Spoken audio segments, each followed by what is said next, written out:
आप सभी का अभिनंदन। आज हम बात करने वाले हैं पाल वंश और साम्राज्य की। पाल साम्राज्य मध्यकालीन उत्तर भारत का सबसे शक्तिशाली और महत्वपूर्ण साम्राज्य माना जाता है, जो कि 750 से 1174 ईस्वी तक चला। पाल राजवंश को पाल क्षत्रिय राजवंश या गुप्त राजवंश भी कहा गया है। पाल क्षत्रिय राजवंश ने भारत के पूर्वी भाग में एक विशाल साम्राज्य बनाया।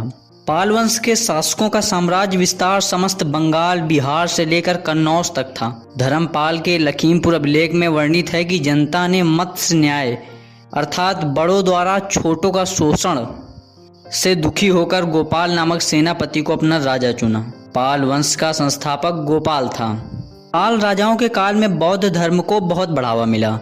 पाल राजा हिंदू थे, परंतु वे बौद्ध धर्म को भी मानते थे। पाल राजाओं के समय में बौद्ध धर्म को बहुत संरक्षण मिला।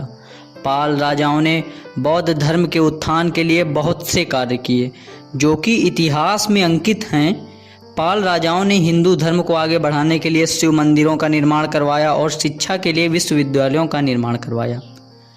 यह पूर्व मध्यकालीन राजवंश था, जब हर्षवर्धन काल के बाद समस्त उत्तरी भारत में राजनीतिक, सामाजिक एवं आर्थिक गहरा संकट उत्पन्न हो गया। तब बिहार, बंगाल और उड़ीसा के संपूर्ण क्षेत्र में पूरी तरह अराजकता फैल गई थी। इस समय गोपाल ने बंगाल में एक स्वतंत्र राज्य घोषित किया। जनता द्वारा गोपाल को सिंहासन पर विराजमान किया गया था। वह योग्य और कुशल शासक था, जिसने 750 ईस्वी से 770 ईस्वी तक शासन किया। इस दौरान उसने औदंतपुरी में एक मठ तथा विश्वविद्यालय का निर्माण करवाया। पाल शासक बौद्ध धर्म को मानते थे। 8वीं सदी के मध्य में पूर्वी भारत में पाल वंश का उदय हुआ। गोपाल के बाद उसका पुत्र धर्मपाल 770 ईस्वी में सिंहासन पर बैठा। धर्मपाल ने 40 वर्षों तक शासन किया। धर्मपाल ने कन्नौज के लिए त्रिदलीय संघर्ष में उलझा रहा। उसने कन्नौज की गद्दी से इंद्रायुध को हराकर चक्रायुध को आसीन किया। चक्रायुध को गद्दी पर बैठाने के बाद उसने एक भव्य दरबार का आयोजन किया तथा उत्तरापत स्वामिन की उपाधि धारण की। धर्मपाल बौद्ध धर्मावलंबी था। उसने काफी मठ व बौद्ध विहार बनवाए। धर्मपाल एक उत्साही बौद्ध समर्थक था। उसके लेखों में उसे परम सौगात कहा गया है।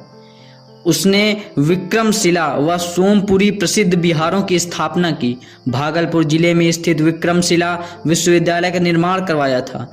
उसके देखभाल के लिए 100 गांव दान में दिए थे। उल्लेखनीय है कि प्रतिहार राजा नागभट्ट द्वितीय एवं राष्ट्रकूट राजा ध्रुव ने धर्मपाल को पराजित किया था। धर्मपाल के बाद उसका पुत्र देवपाल गद्दी पर बैठा। उसने अपने पिता के अनुसार विस्तारवादी नीति का अनुसरण किया। इसी के शासनकाल में अरब यात्री सुलेमान आया था। उसने मुंगेर को अपनी राजधानी बनाई। उसने पूर्वोत्तर में प्राग्ज्योतिषपुर, उत्तर में नेपाल, पूर्व तट पर उड़ीसा तक विस्तार किया। कन्नौज के संघर्ष में देवपाल ने भाग लिया। उसके शासनकाल में दक्षिण पूर्व एशिया के साथ भी मैत्रीपूर्ण संबंध रहे। उसने जावा के शासक शैलेंद्र के आग्रह पर नालंदा में एक विहार की देखरेख के लिए 5 गांव दान में दिए। देवपाल ने 850 ईस्वी तक शासन किया था। देवपाल के बाद पाल वंश की अवनति प्रारंभ हो गई। मिहिर भोज और महेंद्र पाल के शासन काल में प्रतिहारों ने पूर्वी उत्तर प्रदेश और बिहार के अधिकांश भागों पर अधिकार कर लिया था। 11वीं सदी में महिपाल प्रथम ने 188 ईस्वी से 1008 ईस्वी तक शासन किया। महिपाल को पाल वंश का द्वितीय संस्थापक कहा जाता है। उसने समस्त बंगाल और मगध पर शासन किया। महिपाल के बाद पाल वंशीय शासक निर्बल थे, जिससे आंतरिक द्वेष और सामंतों ने विद्रोह उत्पन्न कर दिया था। बंगाल में केवर्थ, उत्तरी बिहार, मेमसेन आदि शक्तिशाली हो गए थे।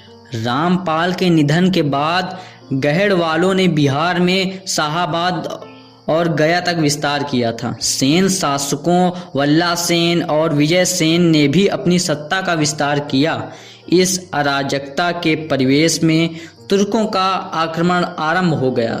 पाल वंश के शासक गोपाल धर्मपाल, देवपाल, सूरपाल, विग्रहपाल, नारायणपाल, राज्योपाल, गोपाल द्वितीय, विग्रहपाल द्वितीय, महिपाल, नयपाल, विग्रहपाल तृतीय, महिपाल द्वितीय, सूरपाल द्वितीय, रामपाल, कुमारपाल, गोपाल तृतीय, मदनपाल तथा गोविंदपाल थे। पाल राजवंश के पश्चात सेन राजवंश ने बंगाल पर 160 वर्ष राज किया। आज के लिए बस इतना ही। फिर मिलेंगे अगले वीडियो में कुछ नई जानकारियों के साथ। तब तक के लिए बने रहिए ओशियन हर्ट नितिन के साथ। आप सभी को धन्यवाद।